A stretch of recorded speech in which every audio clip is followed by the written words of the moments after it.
अच्छा जी, तो आज की क्लास में हम देखेंगे कि पैटर्न किस तरह बनाते हैं जावास्क्रिप्ट में। और पैटर्न बनाने के लिए मैं जो इस्तेमाल करने वाला हूँ वो रेगुलर एक्सप्रेशन है। रेगुलर एक्सप्रेशन क्या होता है? एक ऐसा मेथड जिसके थ्रू आप अपने पैटर्न को डिफाइन करते हो और उसको अपने इनपुट फील्ड्स पे लगा सकते हो, ताकि आपका यूजर सिर्फ वही चीज इनपुट कर सके जिस चीज के लिए उसको अलाउ किया गया है। तो सबसे पहले हम Aahista Aahista step by step ये समझेंगे कि पैटर्न किस तरह बना सकते हैं, उसमें कितने तरीके की चीजें होती हैं, हम क्या क्या कर सकते हैं और क्या क्या नहीं कर सकते।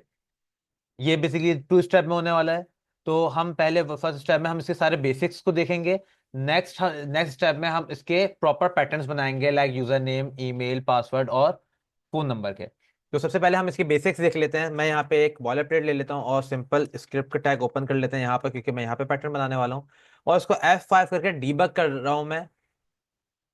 लेकिन मुझे डीबग के लिए क्रोम पे जाने की जरूरत नहीं है, क्योंकि मैं इसमें जो टेस्ट के लिए यूज करने वाला हूँ वो कंसोल का ही है, और कंसोल का आंसर्स मुझे सारे यहाँ पे दिख जाएंगे। तो मैं यहाँ से ही कंसोल देख सकता हूँ। तो अब मैं यहाँ पे आ जाता हूँ। सबसे पहले आपको मैं ये बता दूं कि हम पैटर्न में दो तरीके के मेथड यूज करते हैं, एक टेस्ट और दूसरा मैच। मैच का काम होता है आपकी दी गई स्ट्रिंग में या आपके दिए गए मैसेज डेटा में से किसी भी चीज को पैटर्न के हिसाब से ढूंढ के निकालना। वो सर्च करने का काम करेगा। और टेस्ट का काम होता है पैटर्न के मुताबिक आपकी स्ट्रिंग है या नहीं ये बताना, और है या नहीं का मतलब है ट्रू या फॉल्स। तो उसका आंसर हमें ट्रू में मिलेगा या फॉल्स में मिलेगा। तो सबसे पहले तो मैं यहाँ पे एक वेरिएबल बना देता हूँ स्ट्रिंग वन का, str1 इक्वल्स टू, और एक स्ट्रिंग क्रिएट कर लेता हूँ like my name is Maas Hasan and Maas is my first name. तो यहाँ पे अगर आप नोट करें तो मेरी इस स्ट्रिंग में यानी इस डेटा में दो बार एक वर्ड आया है मास का, एक में कैपिटल है और एक में स्मॉल है। ये भी लिखने की वजह है, वो मैं आपको साथ साथ क्लियर करता जाऊंगा। दूसरा वेरिएबल बना लेते हैं पैटर्न का। अच्छा, हम यहाँ पे हम जब भी काम करते हैं तो पैटर्न के ऊपर करते हैं। एक वेरिएबल बना लूंगा ताकि मैं उसको बाद में यूज कर सकूं। सही है। पैटर्न बनाने के लिए आपके पास एक तो सिंटैक्स है कि आपका पैटर्न का स्टार्ट और एंड इन दोनों जगह पे आपका होता है फॉरवर्ड स्लैश, स्टार्ट में भी और एंड में भी। उसके सेंटर में आप अपने पैटर्न लिखते हो। सबसे पहले मैं जो चीज सर्च करना चाहता हूँ वो अपना नाम ही है, मास। मैं यहाँ पे लिखता हूँ MAAZ, मास मुझे सर्च करके लाके दो। यहाँ पे मैंने पैटर्न बना लिया कि भाई ये चीज सर्च करनी है। फॉरवर्ड स्लैश को नहीं, उसके सेंटर वाली चीज को देखा जाता है।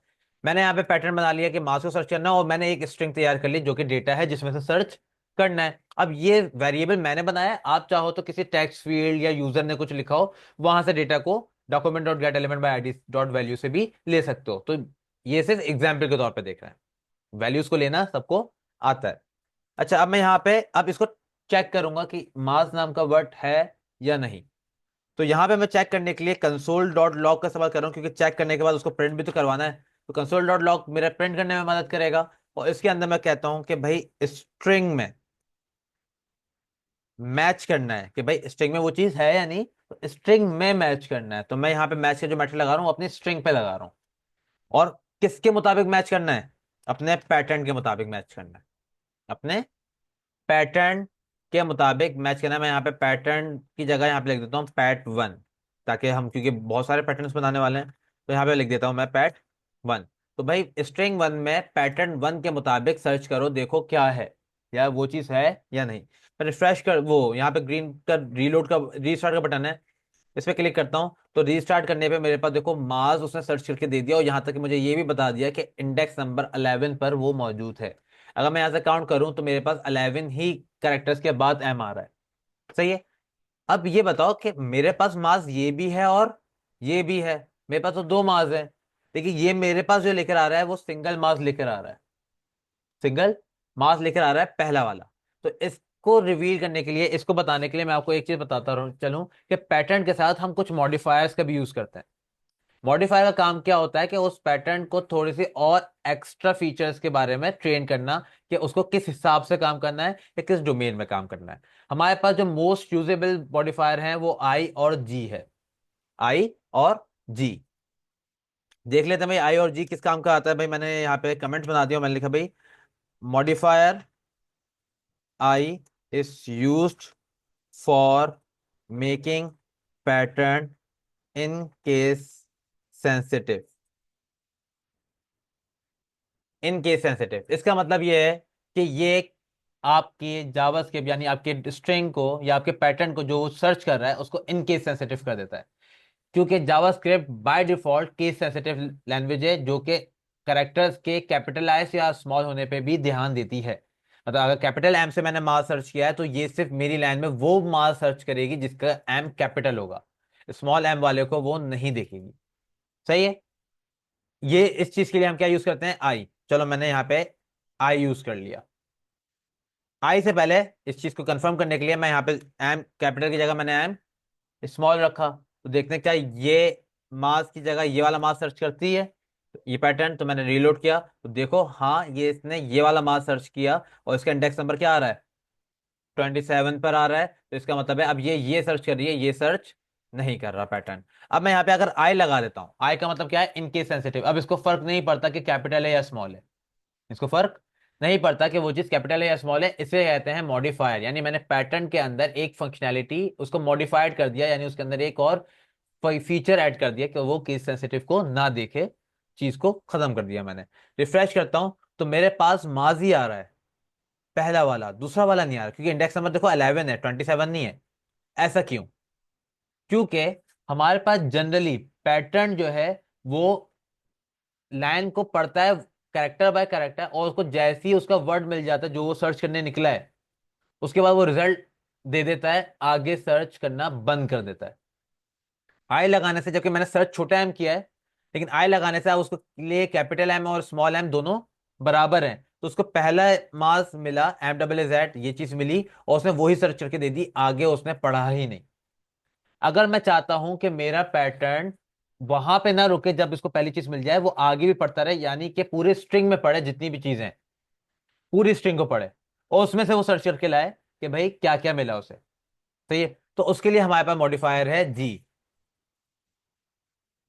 Modifier g is used for global search. ये सर्च करता है ग्लोबली, मतलब आपके पहले कैरेक्टर पे रुकेगा नहीं, पहले वर्ड पे रुकेगा नहीं, बल्कि पूरे स्ट्रिंग को देखेगा, उसमें जितनी दफा भी उसको मिलेगा वो उस पे आके आपको आंसर देगा। ठीक है, तो यहां पे मैं चाहता हूं कि ये, और एक और चीज, हम एक साथ दो मॉडिफायर भी लगा सकते हैं, एक साथ दोनों मॉडिफायर का यूज कर सकते हैं। आई अपना काम करेगा, जी अपना काम करेगा। आई और जी की सीक्वेंस घबराने की जरूरत नहीं, जी पहले लगा दो आई बाद में लगा दो, इन दोनों के अपने अपने यूज हैं, अपने अपने स्कोप हैं, तो इनके आगे या पीछे करने से कोई फर्क नहीं पड़ता, मतलब इसकी कोई सीक्वेंस नहीं है।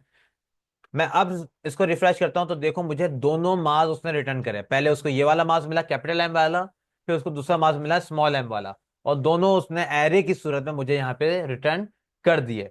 किस हिसाब से? क्योंकि मैंने पैटर्न में सर्च भी करने को क्या कहा था, मास, तो उसने मुझे वही सर्च करके दे दिया। तो इस तरीके से मैं कुछ भी सर्च करवा सकता हूं किसी भी स्ट्रिंग में से। अब बात करते हैं दूसरे की सिनेरियो की, कि अगर मैं चाहता हूं कि मेरा स्ट्रिंग या मेरी चीज, जैसे मैं एक स्ट्रिंग बना ली, मैंने स्ट्रिंग 1 इक्वल्स टू, और मैंने यहाँ पे लिख दिया cat is my pet animal. Cat is my pet animal, एक स्ट्रिंग बनाई है मैंने। तो ये वेरिएबल पैट टू, स्ट्रिंग 2 कर देते हैं इसको, और यहां पर मैं इन्वर्टेड कॉमास नहीं बल्कि दो स्लैश लगाऊंगा, क्योंकि मैं पैटर्न बना रहा हूं। सही है। और पैटर्न में मैं चाहता हूं कि कैट सर्च करे, कैट सर्च करे। आगे मैं आई लगा देता हूं ताकि भाई स्मॉल हो या कैपिटल उसको फर्क ना पड़े। जी लगाना चाहो लगा दो कि भाई एक जगह रुके नहीं, मल्टीपल टाइम सर्च करे, नहीं लगाना नहीं लगाओ। मैं चाहता हूं कि जो भी यूजर लिख रहा है या जो भी स्ट्रिंग है वो स्टार्ट कैट से ही होनी चाहिए, वो लाइन स्टार्ट कैट से होनी चाहिए। तो मैं यहां पे लगा देता हूं, अगर आपको कोई वर्ड स्टार्ट में चाहिए तो मैं स्टार्ट में वो वर्ड लिखूंगा और लगा दूंगा cap. Cap special character is use for identify the name और word which is beginning point of the line. मतलब वो बताएगा कि आपकी जो बिगनिंग पॉइंट है, जो आपका स्टार्टिंग लाइन है, स्टार्टिंग वर्ड है लाइन का, वो कैट ही होना चाहिए, अदरवाइज वो उसको एक्सेप्ट नहीं करेगा। अच्छा, जब एक्सेप्ट या एक्सेप्ट ना करने की बात हो रही है, यानी कि मैं चेक करवा रहा हूं, और चेक करने के लिए हम बोलते हैं टेस्ट करना। और टेस्ट में वो चीज मुझे दो ही आंसर देगा, या तो ट्रू या तो फॉल्स। मैं मैच का मेथड भी यूज कर सकता हूँ, दोनों मेथड्स यूज हो सकते हैं, लेकिन मैच का काम है कोई चीज सर्च करके लाना, मुझे सर्च नहीं कराना। मैं चाहता हूँ कि ये बस चेक करके बताओ लाइन में कैट का स्टार्ट में है या नहीं। अच्छा, तो मैं यहाँ पे दो वेरिएबल्स तो बना दिए, अब तीसरा कंसोल बना देते हैं जो कि मुझे रिजल्ट निकाल के ला के देने वाला है, कंसोल डॉट लॉग। और इसके अंदर मैंने कहा भाई अब देखो मैं टेस्ट कर रहा हूँ, पहले मैं मैच कर रहा था, सही है। मैच करते हैं स्ट्रिंग में से, कि स्ट्रिंग देता हूं मैं, उसके ऊपर मैच का मेथड लगाता हूं कि भाई मैच करो इस स्ट्रिंग में से और इस पैटर्न के मुताबिक, यानी मैच करो इस स्ट्रिंग में से इस पैटर्न के मुताबिक। लेकिन जब मैं टेस्ट कर रहा हूँ तो पहले इसको मैं पैटर्न दूंगा, इस पैटर्न के मुताबिक टेस्ट करो, इस पैटर्न के मुताबिक टेस्ट करो किसको, इस स्ट्रिंग को। टेस्ट में मैं पैटर्न में मेथड लगाऊंगा और मैच का मेथड मैं स्ट्रिंग पे लगाता हूं। तो ये दोनों मेथड अलग अलग जगह पे लगते हैं, मैच का मेथड स्ट्रिंग में लगता है और टेस्ट का मेथड पैटर्न पे लगता है। और दूसरी जगह पे आपके वो आ जाती है। और जो मैं बात कर रहा था रेगुलर एक्सप्रेशन की, तो देखो ये भी एक रेगुलर एक्सप्रेशन के ही मेथड है, रिजेक्ट जिस पे बोलते हैं रेगुलर एक्सप्रेशन। तो मैंने यहां पे लगा दिया। अच्छा, आपके हिसाब से क्या कैट स्टार्ट में है? तो इसके हिसाब से तो ट्रू आना चाहिए। रिफ्रेश करते हैं तो देखो क्या आ रहा है, ट्रू आ रहा है। चलो मैं यहाँ पे एक काम करता हूँ, कुछ नहीं सिर्फ एक स्पेस लगा देता हूँ, कुछ लिखा तो नहीं है ना। स्पेस से क्या होता है, स्टार्ट में अभी भी लाइन में क्या है, कैट ही है। देख लेते हैं, रिफ्रेश करते हैं, फॉल्स। बेसिकली हमारा स्पेस भी एक करेक्टर है, वो स्पेस को भी एज अ करेक्टर लेता है। और ये स्पेस क्या काम कर रहा है, आपके स्टार्टिंग बिगनिंग लाइन में स्पेस आ रहा है। और यहाँ पे बोला कि स्पेस नहीं, डायरेक्टली पहला वर्ड जो होगा वो सी होगा, दूसरा वर्ड ए होगा और तीसरा वर्ड टी होना चाहिए लाजमी। और यहाँ पे पहला वर्ड जबकि एक स्पेस है, तो इसलिए उसको वो क्या कर दिया उसने, पॉज कर दिया। अगर मैं दी लिख देता हूं तब भी क्या करेगा वो, फॉल्स करेगा। लेकिन अगर मैं सिंपल कैट लिखता हूं तो वो क्या कर देगा, ट्रू कर देगा। इसी तरह हमारे पास क्या आखिरी लाइन का वर्ड चेक करने के लिए ऑप्शन है? हाँ है। मैं यहाँ पे कैट और एंड में डॉलर साइन लगा लगा दूं तो इसका मतलब होता है कि मेरी लाइन का लास्ट वर्ड कैट पे खत्म होना चाहिए। स्टार्ट में क्या है, डजेंट मैटर, खत्म लास्ट पे होना चाहिए। तो मैं यहाँ पे कर देता हूँ my pet animal is cat. True आएगा फॉल्स आएगा, ट्रू आएगा, ट्रू आएगा फॉल्स आएगा, ट्रू आएगा। चलो देख लेते हैं क्या आया, फॉल्स। क्यों? क्योंकि मैंने उसको बताया कि इसका आखिरी वर्ड जो है वो TAC ऐसे होना चाहिए, यानी लास्ट वर्ड जो है कैट होना चाहिए और बिल्कुल लास्ट टी होना चाहिए, ऐसे ही है। जबकि इसका लास्ट कौन है,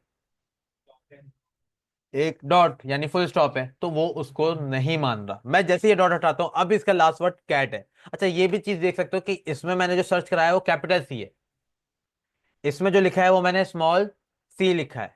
मैं इसको रिफ्रेश करूंगा, आंसर क्या आ रहा है, ट्रू। एक तो लास्ट में कैट है इस वजह से ट्रू आ रहा है, दूसरा मैंने यहाँ पे आई लगाया हुआ है इस वजह से ट्रू आ रहा है। अगर मैं ये आई हटा देता हूं तो वो इसको भी फॉल्स कहेगा, भले ये लास्ट में कैट क्यों ना हो, क्योंकि केस सेंसिटिव है। कैट भले ही क्यों ना हो, वो उसको क्या बोलेगा, फॉल्स। आई लगाने से वो मॉडिफाई हो गया और उसको इन केस सेंसिटिव कर दिया ताकि वो वैल्यू को कैपिटलाइजेशन में चेक ना करे। सही है। ये हमारे पास दो एग्जांपल्स हो गए। तीसरी की तरफ बढ़ते हैं। इसमें हम देखते हैं भाई स्ट्रिंग, पहले पैटर्न बना लेते हैं, एक काम करते हैं, पैटर्न 3 = अब मैं बात करने वाला हूं कि किसी वर्ड के बीच में या साइड में किसी चीज को ढूंढना या देखना, और हर वर्ड में देखना। मैं चाहता हूं कि वो वर्ड के मुताबिक काम ना करे, वो वर्ड के बीच में कहीं पे भी मिले वो उसको सर्च करके लेकर आए, एज अ वर्ड लेकर आए। तो जैसे कि मैंने यहां पे लिखा वॉट, WARD वॉट। मैंने कहा कि जिस जिस वर्ड के स्टार्ट में वॉर्ड है वो मुझे बताओ, जिस जिस वर्ड के स्टार्ट में वॉर्ड है वो मुझे बताओ। उसके लिए मैं यहां पे लगाता हूं \B, \B। इसका काम क्या होता है कि आपके वर्ड में चेक करना कि क्या आपके वर्ड के एंड में स्टार्ट में वर्ड है, क्योंकि मैंने पहले लगाया ना \B। इसका मतलब है ये चेक करना है कि आपके वर्ड के किसी के वर्ड के स्टार्ट में वर्ड है या नहीं।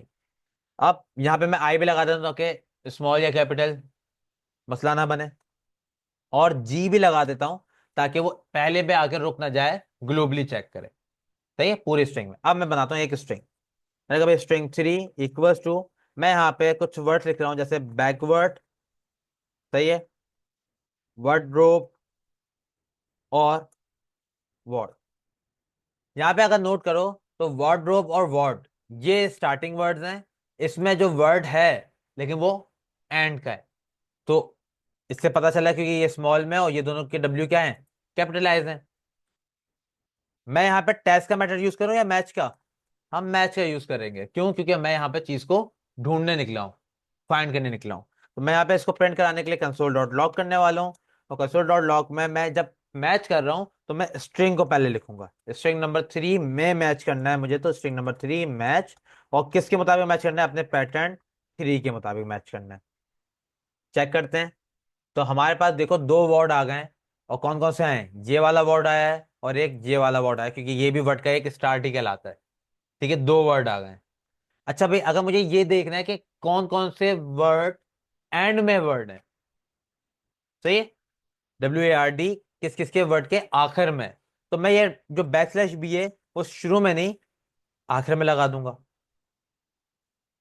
शुरू में नहीं आखिर में लगा दूंगा। तो यहां पे रिफ्रेश करता हूं तो अब देखो जो वर्ड आ रहे हैं वो एक जे वाला आ रहा है, स्मॉल डब्ल्यू वाला, और एक ये वाला आ रहा है, क्योंकि एट द एंड आखिरी भी वर्ड यही है। अब मैं देखना चाह रहा हूं भाई स्टार्ट भी वहीं से हो और खत्म भी वहीं पे हो। ऐसा कौन सा वर्ड है जो स्टार्ट भी वहीं हो रहा है और खत्म भी वहीं हो रहा है? तो मैं बैक स्लैश भी स्टार्ट में भी लगा दूं और एंड में भी लगा दूं। मतलब मुझे बस वो वाले वर्ड ढूंढ के दो जिसका स्टार्ट और एंड वही हो, स्टार्ट और एंड वही हो। तो ऐसा तो वर्ड एक ही है, ये वाला। ऐसा है, बिल्कुल एक ही चीज है जो कि ये है।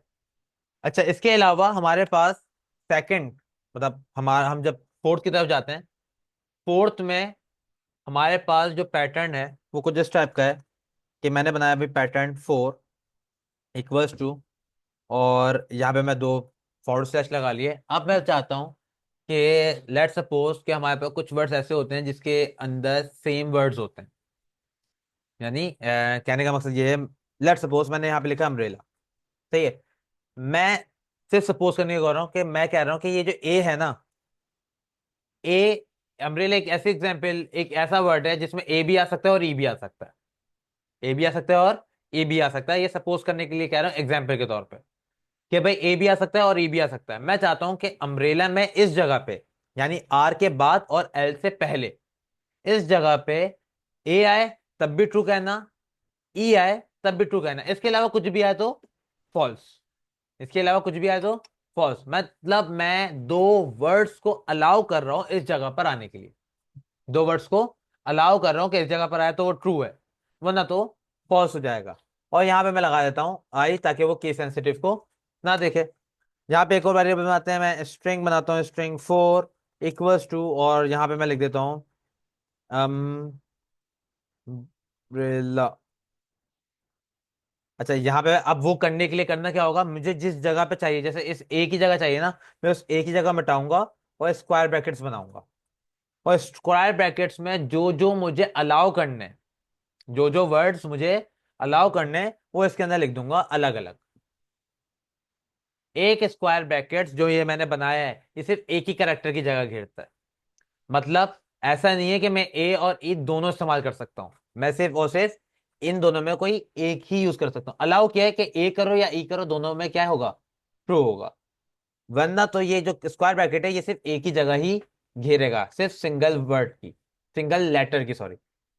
चलो चेक कर लेते हैं इसको कि भाई सही काम कर रहा है या नहीं। मैं यहाँ पे इसको कंसोल डॉट लॉग कर रहा हूँ और मैं इसको टेस्ट करने वाला हूँ। तो मैं टेस्ट करने के लिए पैटर्न पहले लिखूंगा और स्ट्रिंग बाद में, स्ट्रिंग 4। ठीक है, अभी के लिए देखते हैं क्या आ रहा है मेरे पास। मेरे पास अभी क्या आ रहा है, ट्रू आ रहा है।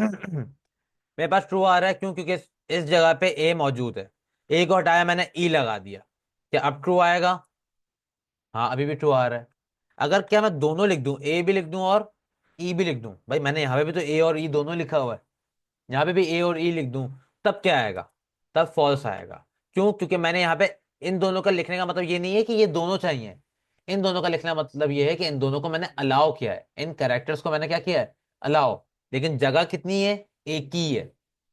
जगह कितनी है, एक ही है। यानी स्क्वायर ब्रैकेट्स हम यूज करते हैं ये डिफाइन करने के लिए कि कौन से वर्ड्स अलाउड हैं और कौन से नहीं। और जो जो आपको अलाउड करना है, सिंपल आप बस उसको डिफाइन कर दो। जैसे मैं अभी QWERTY, ये मैंने कुछ वर्ड्स और लिख दिए कि ये अलाउ हैं। तो अब इस अम्ब्रेला की ई की जगह पे मैं इनमें से कोई भी वर्ड इस्तेमाल करूंगा ना, तब भी वो क्या कहेगा, ट्रू। यानी अगर मैं क्यू लिखता हूं और रिफ्रेश करता हूं तो क्या आ रहा है, ट्रू। मैं वाई लिखता हूं, रिफ्रेश करता हूं, क्या आ रहा है, ट्रू। लेकिन अगर मैं एच लिखता हूं तो फॉल्स। मैं एस लिखता हूं तो फॉल्स। मैं ए लिखूंगा तो ट्रू। तो बेसिकली यहां पे हो क्या रहा है, मैंने यहां पे स्क्वायर ब्रैकेट्स लगा के अंदर डिफाइन कर दिया कि कौन कौन से नंबर्स, कैरेक्टर्स, वैल्यूज अलाउड है। लेकिन जगह एक ही है। इनमें से मैं इस्तेमाल कर सकता हूं, लेकिन एक इस्तेमाल कर सकता हूं एक वक्त में। ऐसा नहीं कि मैं ये सारे एक दफे में ही लिख दूंगा। अगर एक दफे में लिखूंगा तब भी ये क्या कर देगा, फॉल्स कर देगा। मैं एक साथ दो भी नहीं लिख सकता, मैं एक वक्त में एक ही लिख सकता हूं। यानी square brackets is use for allowing the characters और अल्फाबेट्स इन द स्ट्रिंग। सही है। अब बात कर लेते हैं ऐसी चीज की जो कि कॉमन है और बहुत ज्यादा, उसकी एग्जाम्पल भी मेरे पास बहुत जबरदस्त है। मैंने कहा पैटर्न 5 = अब सबको पता है कि कलर की स्पेलिंग दो तरीके की है, COLOUR और COLOR। COLOUR भी है और COLOR भी है। अब जाहिर सी बात है कुछ यूजर COLOR लिखते हैं और कुछ UR लिखते हैं। मैं इस यू का क्या करूं, क्योंकि दोनों ही सही हैं।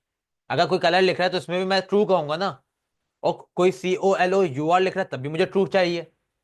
क्या मैं दो पैटर्न बनाऊं? लेकिन उसको कैसे बताऊंगा कि भाई ये किस तरह चेक करे?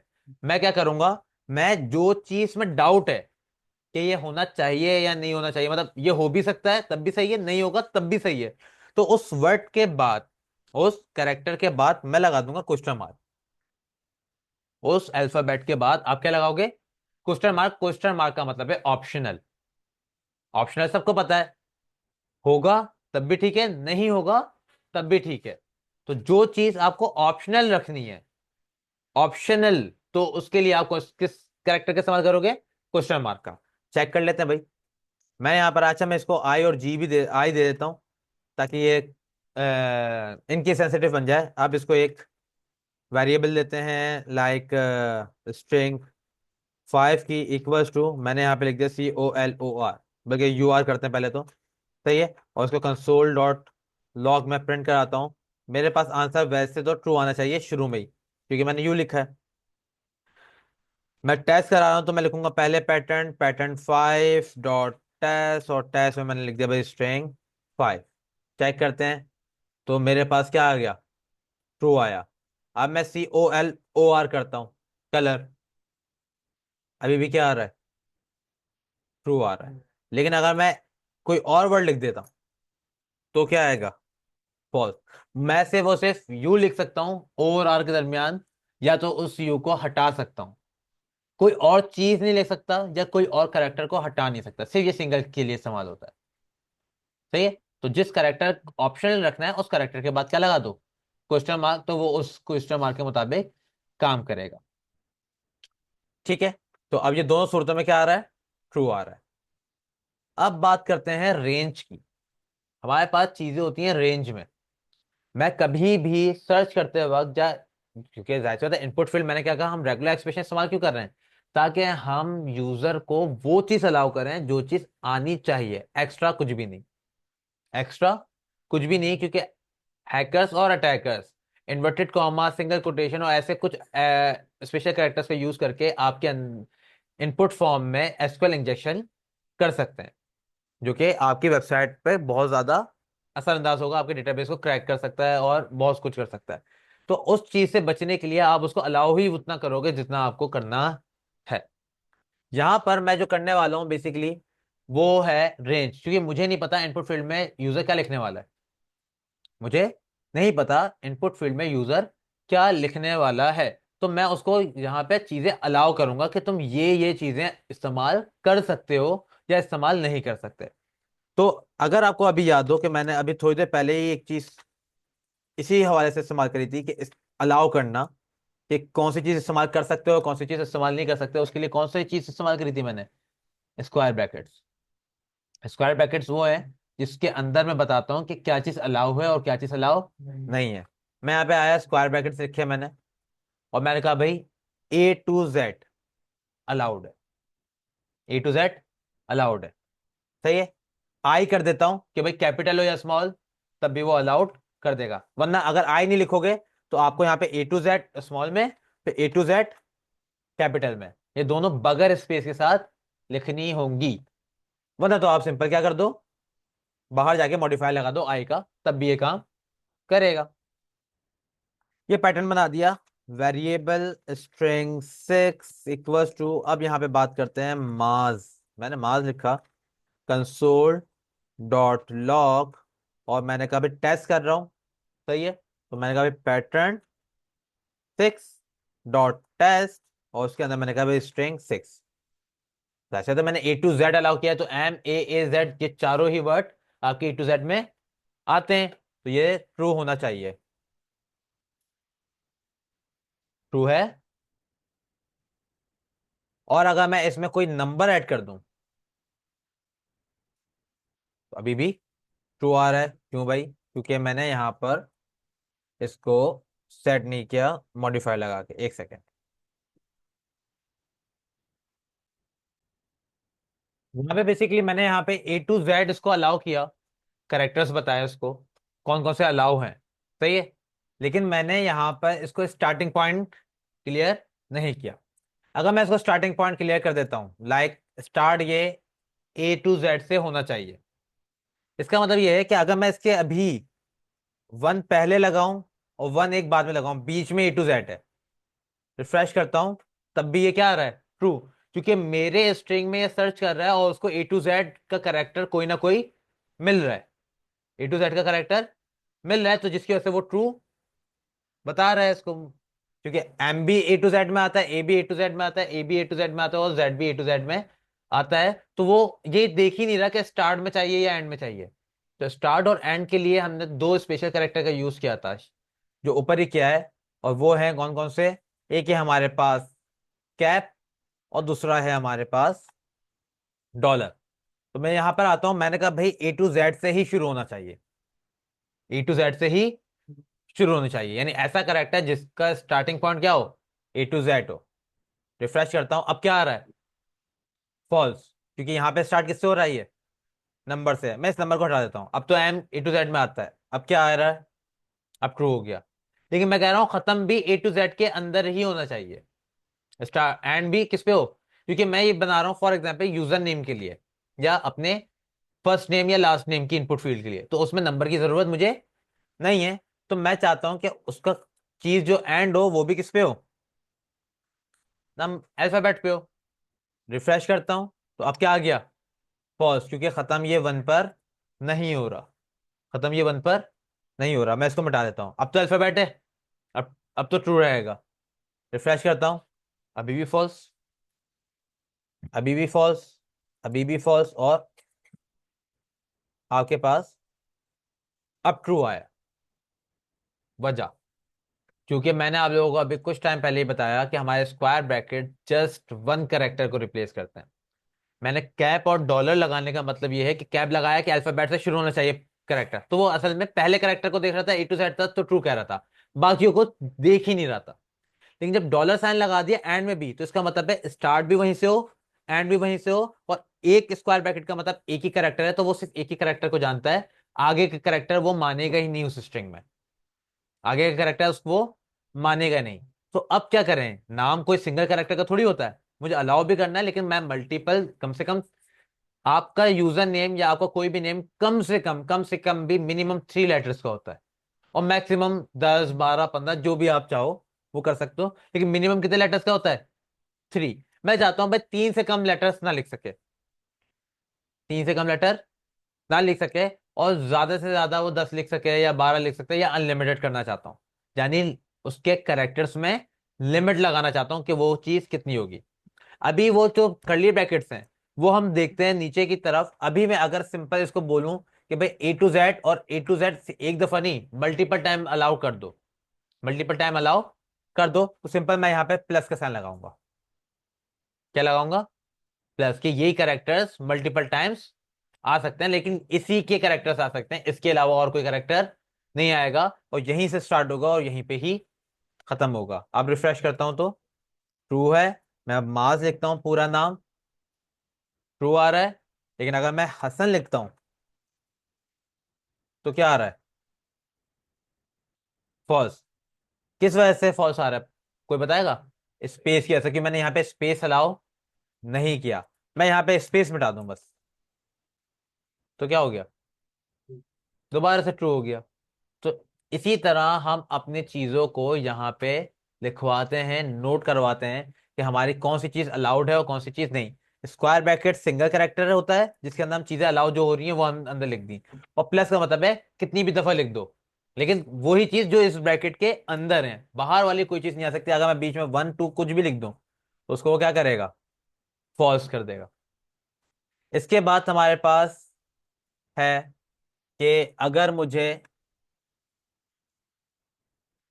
कोई चीज नहीं चाहिए, एक्सेप्शनल, कोई चीज एक्सेप्शनल चाहिए, मतलब वो चीज नहीं होनी चाहिए, तो मैं उसके अंदर कैप लगा दूंगा, यानी स्क्वायर ब्रैकेट्स के अंदर। किस तरह? मैं कभी पैटर्न 7 = हमारे फॉरवर्ड फॉरवर्ड स्लैशेस, उसके बाद मैंने स्क्वायर ब्रैकेट्स बनाए।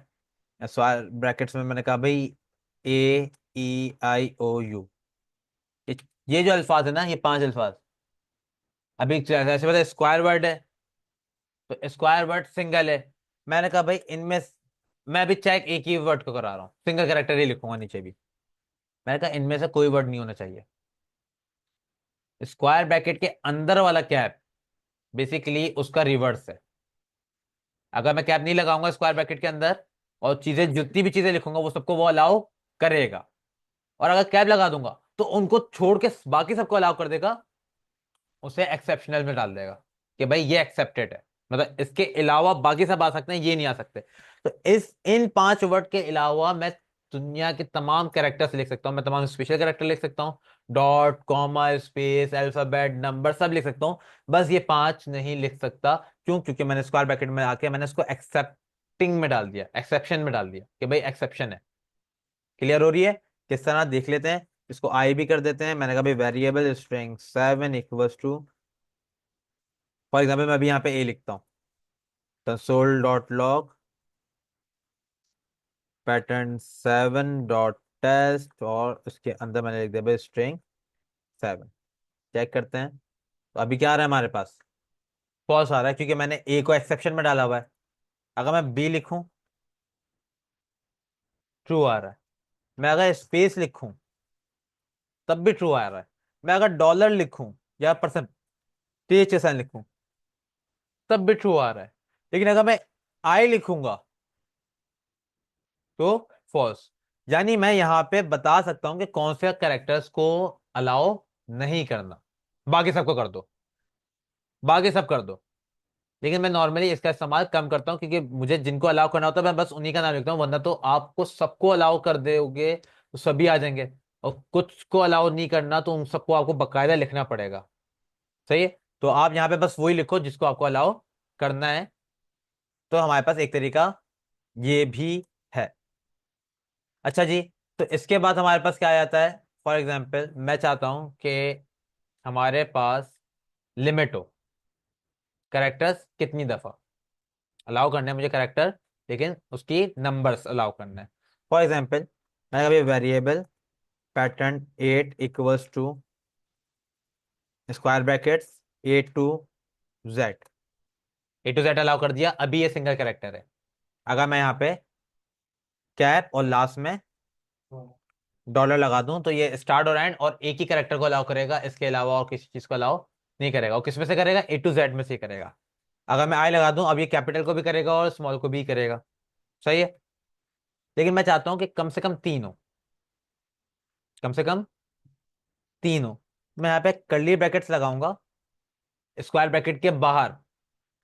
अभी इधर मैंने स्क्वायर ब्रैकेट के बाहर क्या लगाया था? प्लस। प्लस का मतलब है अनलिमिटेड, कोई लिमिट नहीं है। यहां पे मैं क्या दे रहा हूं, लिमिट। यहां पे क्या दे रहा हूं मैं, लिमिट। किसकी, 3 की।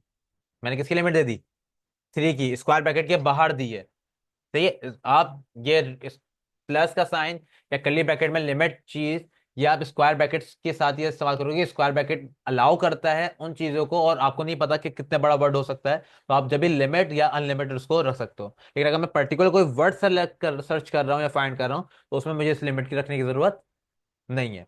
क्लियर हो रहा है कॉन्सेप्ट। मैं यहाँ पर आया, मैंने कहा भाई variable string 8 equals to inverted comma, मैंने कहा भाई for example M single. Refresh करता हूँ, क्या आ रहा है, लाइन नंबर 41। सॉरी, कुछ आएगा ही नहीं क्योंकि मैंने कंसोल नहीं किया, सॉरी। मैंने यहाँ पे लिखा भी कंसोल डॉट लॉग, और लॉग में मैंने कहा भी पैटर्न ए पैटर्न 8 और डॉट टेस्ट, और उसके अंदर मैंने कर दिया भाई स्ट्रिंग 8। अब देखते हैं क्या आ रहा है, फॉल्स। एक और करेक्टर बढ़ा दिया, क्या आ रहा है, फॉल्स। एक और करेक्टर बढ़ा दिया, अब क्या आएगा, ट्रू। 3 करेक्टर, तीसरे करेक्टर पे क्या आ गया, ट्रू। अगर मैं एक और करेक्टर बढ़ा दूं, अब क्या आ रहा है, फॉल्स। यानी मैं बस 3 ही करेक्टर लिख सकता हूं। यानी मैंने लिमिट, ऐसा नहीं कि मैंने स्टार्टिंग लिमिट और एंडिंग लिमिट लगाई है। मैंने कहा भाई 3 करेक्टर अलाउ करो, ना कम ना ज्यादा। आपको 10 करेक्टर चाहिए तो आप एक्चुअल 10 रखोगे, वो इसके कम भी आप एक्सेप्ट नहीं करेगा, वो इससे ज्यादा भी एक्सेप्ट नहीं करेगा। बात समझ में आ रही है। अगर मुझे कोई लिमिट रखनी है कि भाई कम से कम 3 हो, ज्यादा से ज्यादा 10 हो, तो आप इसी कर्ली ब्रैकेट के अंदर 3, 5 कर सकते हो। अब जो पहली वाली वैल्यू है वो उसकी मिनिमम वैल्यू हो गई, और लास्ट वाली वैल्यू जो है वो उसकी मैक्सिमम हो गई। मतलब कम से कम 3 करेगा, ज्यादा से ज्यादा 5 करेगा, उससे ऊपर जाएगी तो नहीं करेगा, उससे कम होगी तो नहीं करेगा। फॉर एग्जाम्पल अभी मैं रिफ्रेश करता हूं, अभी क्या कर रहा है, ट्रू। मैं अगर इसमें एक और जेड बढ़ाऊं, तो अब क्या देगा, ट्रू। एक और जेड बढ़ाऊं, तो अब क्या देगा, फॉल्स। और अगर मैं सिर्फ 3 कैरेक्टर से कम आ जाऊं, यानी 2 कैरेक्टर पे आ जाऊं, तो क्या आ रहा है, फॉल्स। तो इस तरह मैं इसके अंदर लिमिट भी लगा सकता हूं। और अगर आपको चाहिए कि भाई मिनिमम तो 3 हो और मैक्सिमम अनलिमिटेड हो, मतलब उसमें कोई लिमिट नहीं लगानी, तो बस आप उसको कॉमा लगा के खाली छोड़ दो। 3 लिखो, कॉमा लगाओ, 3 का कॉमा लगाते ही आपकी पहली वैल्यू मिनिमम बन जाएगी, और मैक्सिमम वैल्यू आप लिखो ही नहीं, जिसकी वजह से वो फिर मैक्सिमम आपकी अनलिमिटेड हो जाएगी। अब मैं जितना भी दिल चाहे इसमें बड़ा नाम लिख सकता हूं, ये मुझे नहीं रोकेगा। मैंने माज हसन पूरा लिखा, अभी भी ये क्या कह रहा है, ट्रू। क्योंकि लेकिन अगर मैं 2 वर्ड लिखता हूँ सिर्फ, तो उस पर क्या कहेगा ये, फॉल्स। क्योंकि वो मुझे 2 वर्ड अलाउ नहीं करेगा, 3 करेगा या 3 से ज्यादा करेगा। तो हमारे पास ये कुछ पैटर्न्स हैं जिसकी मदद से हम क्या बनाते हैं, अपनी पैटर्न्स बनाते हैं, जिससे हम अपनी इनपुट फील्ड्स को चेक कराते हैं, अपनी स्ट्रिंग को चेक कराते हैं कि क्या उसमें वो चीज है या नहीं। और इसी ट्रू और फॉल्स में हम अपना अलर्ट या इफ एल्स चलाते हैं। फॉर एग्जाम्पल आपको मैं यहाँ पे लास्ट, बाकी हम जो एक्चुअल में यूजर नेम और ईमेल है वो नेक्स्ट क्लास में देखेंगे। यहाँ पे मैं आपको यही चीज दोबारा चला के दिखाता हूँ। मैंने कहा भाई इफ, और जो आप कंसोल डॉट लॉग में लिख रहे हो, वो चीज आप उठा के कहाँ लिख दोगे, यहाँ पर। अगर ये ट्रू हो, चीज ऐसे तो पहला कर्ली ब्रैकेट कब चलता है, जब वो चीज ट्रू होती है। अगर ट्रू होगा तो पहला ब्रैकेट चलेगा। मैंने कहा भाई वैल्यू इज वैलिड, वरना एल्स में क्या चल जाए, alert value is invalid. Value valid है या वैल्यू इनवैलिड है, सही है। ट्रू होगा तो ये चलना चाहिए, फॉल्स होगा तो ये चलना चाहिए। मैं इसको रिफ्रेश करता हूं, जरा चेक कर लेते हैं। यहाँ पे क्या आ रहा है, वैल्यू इज इनवैलिड आ रहा है, सही है। क्यों, क्योंकि मैंने यहाँ पे 3 की जगह दी है, और मैंने वैल्यू कौन सी इसको दे रहा हूँ, 2। मैं यहाँ पे इसको ए करता हूँ, एक और वैल्यू बढ़ा दी और जेड भी कर देता हूँ। चलो रिफ्रेश करता हूँ, अब क्या आ रहा है, वैल्यू इज वैलिड। यानी आप आपने पहले पैटर्न बनाना है, फिर स्ट्रिंग को चेक कराना है, और फिर मैं यहाँ पे कंसोल डॉट लॉग में लिख रहा हूँ जो चीज, वही उठा के आप इफ के राउंड ब्रैकेट में लिख दो। वो पैटर्न चेक करेगा, और ट्रू होने पे क्या करवाना है आपको, मैंने अलर्ट कराया है, आप उसके इनपुट फील्ड के बॉर्डर रेड करा दो, आगे जाने से मना कर दो, या जो दिल चाहे आप इसकी स्टाइलिंग वगैरह चेंज कराना चाहो करवा दो, कोई अलर्ट शो करना है वो अलर्ट शो कर दो, जैसे पासवर्ड इनवैलिड होता है या सीक्वेंस आप बताना चाहो, जो दिल चाहे।